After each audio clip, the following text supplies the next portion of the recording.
नमस्कार defence aspirants, स्वागत है त्रिशूल डिफेंस एकेडमी के यूट्यूब चैनल पे।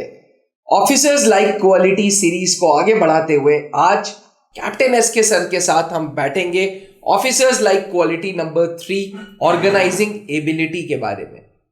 मैंने आपको पहले भी बताया है कि ऑफिसर लाइक क्वालिटीज वो क्वालिटीज हैं जो सर्विसेज सिलेक्शन बोर्ड आपसे या आपके अंदर ढूंढ रहा है। इस 15 क्वालिटीज को समझना जरूरी है। ऑलरेडी हमने OLQ number 1 and OLQ number 2 पे वीडियोस बना दी हैं। अगर आपने वो वीडियो नहीं देखी है तो थंबनेल से आप इजीली आइडेंटिफाई कर लेंगे कि officers like quality number 1, officers like quality number 2 क्या है। फिर भी इन दोनों वीडियोस के जो लिंक है वो डिस्क्रिप्शन में आपको मिल जाएंगे। आज हम बात करेंगे ऑर्गेनाइजिंग एबिलिटी की। सर, ऑर्गेनाइजिंग एबिलिटी एक फौजी अफसर को क्यों ऑर्गेनाइजिंग एबिलिटी आनी चाहिए? जनरली MBAs में ये बोला जाता है कि you should be a good manager. Manager is one जो अच्छे से काम करवा ले, मैनेज करा ले जी। ऑर्गेनाइजिंग एबिलिटी वहां पे देखी जा रही है। फौज में, आर्मी में, एयरफोर्स में, नेवी में ऑर्गेनाइजिंग एबिलिटी का कहाँ यूज है सर? सर देखिए, क्वेश्चन तो बड़ा अच्छा आपने पूछा है जी। एक रोमन एम्परर थे जी, मार्कस एरोलियस जी। उन्होंने एक स्टेटमेंट कहा था और उससे शायद बहुत सारी चीज़ें क्लियर हो जाएंगी सभी SSB एस्पिरेंट्स को कि the secret of all victory lies in the organisation of non obvious. मतलब कि आप अगर जो अभी तय नहीं है उसको अगर सही सीक्वेंस में ऑर्गेनाइज कर लेती है तो आपकी जीत लगभग तय हो जाती है। ठीक है, ये सीक्रेट है सभी जीत का। और देखिए, कोई भी लड़ाई जब होती है, अब इसे आर्मी से अगर रिलेट करेंगे तो हमें बहादुरी और चालाकी दोनों चाहिए, प्लानिंग एंड वेल्योर। ठीक है, आपके पास प्लानिंग खराब है और आप बहुत बहादुर हैं तो काम नहीं आएगा, और आपकी प्लानिंग बड़ी स्ट्रांग है और फिर पता चला आपके अंदर वो बहादुरी नहीं है तो फिर भी काम नहीं आएगी बात। आप देखिए फौज को कि कर्नल एंड अबव रैंक्स जो होते हैं ये जनरली बैटलफील्ड पर नहीं आते, बट क्या वो वॉर नहीं लड़ रहे हैं? रादर वही वॉर लड़ रहे हैं। ठीक है, उसके नीचे तो सिर्फ वो एग्जीक्यूट किया जा रहा है। तो जैसे वो उस प्लानिंग को बनाते हैं, जैसे वो ऑर्गेनाइज करते हैं चीज़ों को कि फला बटालियन यहाँ जाएगी, फला बटालियन यहाँ जाएगी, ये इस तरीके से घेरा जाएगा, क्या है ये ऑर्गेनाइज करना है चीज़ों को। तो unless you will not organise this thing तब फिर चीज़ें कैसे चलेंगी, और फौज में तो बिल्कुल नहीं चल सकती। फिर ये एक और चीज़ ध्यान रखें कि ये ओवरनाइट डेवलप नहीं होती है। ऑर्गेनाइजिंग एबिलिटी को लोग सोचते हैं कि 2 शब्द है, बस उसको जो है पढ़ करके या SSB का कोर्स करके और हो जाएगा ये डेवलप। ओवरनाइट मिरेकल नहीं होता है। ये किसी भी इंडिविजुअल के अंदर बहुत बचपन से शुरू हो जाता है। अच्छा, एक स्कूल गोइंग किड को आप देखिए सर, जब आते हैं तो आने के बाद लंच किया, लंच करने के बाद पहला काम होना चाहिए होमवर्क करें, फिर खेलने जाएं और फिर अपनी एक्स्ट्रा स्टडी करें, टाइम से डिनर करें, यूनिफॉर्म तैयार करें, फिर सो जाएं। अगले दिन की तैयारी हो गई पूरी बैग लगा करके। बट बहुत सारे कैंडिडेट क्या करते हैं, आते ही खेलने चले गए, होमवर्क पीछे छूट गया, शाम की पढ़ाई के टाइम पर होमवर्क पूरा कर रहे हैं, लेट नाइट तक होमवर्क पूरा नहीं हुआ, सुबह जब उठे तो बैग नहीं लगा हुआ मिला, फिर पता चला कहीं यूनिफॉर्म आयरन नहीं है, कभी यूनिफॉर्म आयरन है तो टाई कहाँ रख दी थी कल ला करके, वो टाई ढूंढ रहे हैं, सामने बस आकर के खड़ी हो गई है स्कूल बस, वो अपनी टाई ढूंढने में लगा हुआ। तो ये छोटी छोटी चीजें, अब सुनने में छोटी चीज लग रही है, बट ये है क्या, किसी इंडिविजुअल के अंदर ऑर्गेनाइजिंग एबिलिटी की बुनियाद, वो अपनी स्टडी टेबल को कैसे ऑर्गेनाइज करता है। मैं भी इसी सवाल पे आ रहा था कि अक्सर कुछ स्टूडेंट्स हैं जिनकी स्टडी टेबल बिल्कुल साफ सुथरी है और कुछ है एकदम बिल्कुल सारा मेस बना है, पूरा मेस हो रखा है। ठीक है, एक बच्चे को आप देखिए, रूम है उसके आप रूम में चले जाइए, उसकी अलमारी में कपड़े बिल्कुल सलीके से रख के फोल्ड करके पैकिंग, अलमारी में जो कबर्ड है उसको कैसे उसने अपने कपड़े कैसे हैंग किए हैं, कैसे रखे हैं, देखिए बिखरे पड़े हैं सब कुछ। बचपन से ये हैबिट्स डेवलप हुई हैं।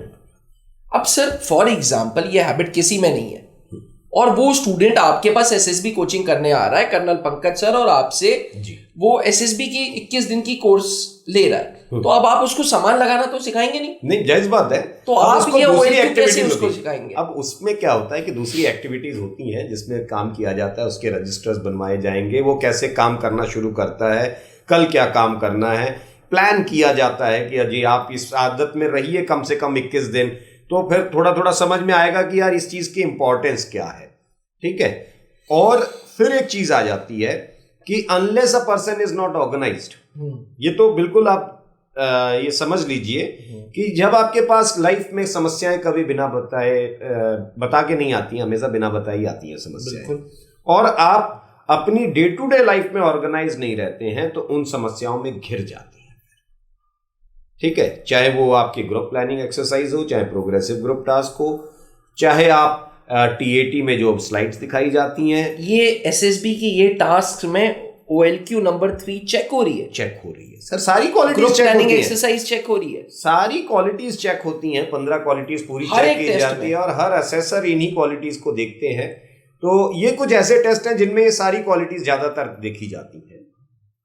अब देखिए यहां से मैं और एक चीज क्लियर करूं कि ऑर्गेनाइजिंग एबिलिटी होती क्या है, इनको और थोड़ा समझ में आ जाए, क्योंकि जैसा हम करते हैं कि एक कहानी से मैं आपको एक कोरिलेट करके दे दूं चीज को कि कितनी आसानी से ये समझ सकते हैं। हुआ क्या साहब कि एक छोटा सा राज्य था, there was a small state और किंगडम वी कैन से, और उसमें जो है राजा बनने की शर्त अलग रखी गई। उसमें यह कहा गया कि भाई आप राजा बनेंगे इस राज्य के तो सिर्फ 5 साल के लिए, और 5 साल बाद आपको ये राज्य छोड़ करके एक जंगल में बसना पड़ेगा। तो 5 साल के लिए आप राजा हैं, 5 साल बाद जिस जंगल में आप जाएंगे वहां आपके जिंदा रहने के चांसेस बिल्कुल कम है, क्योंकि वहां जंगली जानवर हैं, बाहर निकलने का रास्ता नहीं है, कुछ खाने पीने की कोई सुविधा नहीं है। तो भाई आप तो वैसे ही चाहे जानवर खा ले चाहे भूख से मर जाए, कोई ना कुछ मौसम की कुछ ना कुछ हैपनिंग होगी, तो कोई लौट के नहीं आता था। शुरू में 2-4 लोगों ने कोशिश की कि भाई हाँ ठीक है हम वापस आ जाएंगे, बट वो वापस नहीं आ पाए। तो लोगों के अंदर एक डर बैठने लग गया कि यार 5 साल अच्छे गुजरेंगे मगर उसके बाद तो मरना तय है। तो ये तो भाई एक डेथ पेनल्टी टाइप हो गई चीज। अब क्या हुआ कि राजा नहीं मिल रहा है उस राज्य को कोई, तो वो सब गए कि यार किसी योग्य आदमी को राजा बनाया जाए। एक विद्वान उनको मिला, उन्होंने कहा कि साहब आप इस राज्य के राजा बन जाइए। तो उसने कहा कि यार उसको मालूम है कि 5 साल बाद मैं मर जाऊंगा, यार छोड़ देंगे मेरे को जंगल में जाना पड़ेगा, कोई भी ऑप्ट नहीं करेगा। तो अब वो क्या करता है, दिमाग लगाता है, कहता है कि ओके ठीक है, पहली मेरी शर्त, अब जहां कोई राजा नहीं मिल रहा है वहां पर क्या होता है कि आप जो है अपनी शर्तें रखते हैं। ठीक है। जब आपका अपर हैंड होता है तो आप हमेशा शर्त रख लेते हैं, जैसा लॉर्ड माउंटबेटन ने किया था भारत आने से पहले, अपनी शर्तें रखी थी क्लेमेंट एटली के सामने उन्होंने, तो उनकी शर्तें भी मानी गई थी। ऐसा ही इस विद्वान ने भी रख दिया शर्त कि भाई मेरी पहली शर्त यह है कि मुझे छोड़ोगे कहां 5 साल बाद, वो जंगल मुझे दिखा दो एक बार। तो लोग गए, भाई ठीक है दिखा दिया जाए, अब कोई ऑप्शन तो है बचा ही नहीं है। अब जब उनको वो जंगल दिखाया गया तो उन्होंने बड़े बारीकी से पूरा मुआयना करके और बोले कि ठीक है, शाम को आने के बाद बोला कि मैं राजा बनने के लिए तैयार हूं। तो लोग बड़े खुश हो गए कि हमें राजा मिल रहा है 5 साल। तो पहला काम क्या किया उन्होंने, राजा बनते ही पहले साल में ये कहा कि ये जंगल की जो बहुत ज्यादा घास है इसकी सफाई शुरू करवाइए। तो 1 साल में उसके जंगल की सफाई शुरू करा दी। अगले साल उन्होंने कहा कि इस जंगल से कुछ राहगीर गुजर सके ऐसे कुछ रास्ते बनवाइए। तो 1 साल में उस जंगल में बहुत सारे रास्ते बनवा दिए। तीसरे साल में कहा कि भाई ऐसा है कि यहाँ पर जो जंगली जानवर हैं इनको सबको पकड़ करके एक चिड़ियाघर बनाया जाए और उस चिड़ियाघर में शिफ्ट कर दिया जाए। तो जानवर शिफ्ट हो गए चिड़ियाघर के अंदर। चौथे साल में कहा कि भाई यहाँ पर जो है खेती के लिए, क्योंकि इतनी जमीन हमने साफ कर दी है, तो यहाँ पर खेती वेती कराना शुरू करो ताकि लोगों का अनाज पूरा हो सके। वहां खेती शुरू हो गई। 5वें साल में उन्होंने कहा कि जब खेती वेती कर ही रहे हो तो क्यों ना कुछ लोगों को वहीं बसा दिया जाए। तो वहां पर लोगों को बसा दिया। 5 साल बाद उस राजा का कार्यकाल खत्म हुआ, बड़ी आसानी से जाकर के उस जंगल में शिफ्ट हो गया and he was organised that way. तो 5 साल को सही तरीके से उसने ऑर्गेनाइज कर लिया और यही इंपॉर्टेंस है आपकी लाइफ में ऑर्गेनाइजिंग एबिलिटी। मुझे लगता है सर हर जगह ऑर्गेनाइजिंग एबिलिटी। जी हाँ, सिविल में एक स्टूडेंट को ऑर्गेनाइजिंग एबिलिटी चाहिए, एक टीचर को ऑर्गेनाइजिंग एबिलिटी चाहिए, पेरेंट्स को जो at the end of the day salary लेके आ रहे हैं उसकी ऑर्गेनाइजिंग एबिलिटी चाहिए। बिल्कुल। देखिए जो सर्विस एंट्री कैंडिडेट है उनसे भी एक कॉमन क्वेश्चन पूछा जाता है कि how do you spend your salary, organising है एबिलिटी ना? देखा, how much you save, how many kids you are having, how much money you have save for them. ठीक है, तो बहुत सारी चीजें पूछी जाती है। क्या ये ऑर्गेनाइजिंग एबिलिटी का प्लान है? बहुत सारे कैंडिडेट को बोला जाता है एसएसबी इंटरव्यू में कि okay now tell me your daily routine. ठीक है, otherwise there can be a question since you are a student, okay tell me how do you spend your holidays, what routine you generally follow on Sundays और your holidays. तो देख रहे हैं कि भैया ये व्यक्ति कितना ऑर्गेनाइज्ड रहता है। ठीक है, तो ये सवाल बिल्कुल आ सकते हैं। Thank you so much sir. Aspirants, आशा करता हूं कि officers like quality number 3 organising ability आपको बहुत आसानी तरीके से इस वीडियो के द्वारा समझ आ गई हो। फिर भी किसी प्रकार का कोई शक, कोई सवाल, कोई दिमाग में जहन में घूमता है तो कमेंट करके कैप्टन एसके सर से डायरेक्ट पूछें, और सर से अनुरोध रहेगा कि सर आप इन कमेंट्स का आंसर खुद दीजिएगा, अपनी आईटी टीम से ना बोल के खुद ही दे दीजिएगा। नहीं, बहुत सारे कैंडिडेट जो लिख रहे हैं मैसेज वो कह सकते हैं, गौरव शर्मा कह सकते हैं इस चीज को, और भी बहुत सारे लोग हैं जिनको मैं जवाब देता हूँ और उनको मैं खुद लिखता हूँ जवाब। नीचे लिखे हुए व्हाट्सएप नंबर पे आप अपने सवालों को व्हाट्सएप भी कर सकते हैं, और साथ ही अगर आपका लक्ष्य फौज में अफसर बनना है तो आज ही त्रिशूल डिफेंस एकेडमी से जुड़ें। यहाँ पे रिटन कोर्सेज हैं, यहाँ पे एसएसबी इंटरव्यूज हैं, और SSB interviews assessors like colonel Pankaj Malhotra and GTO expert captain SK sir के गाइडेंस में है।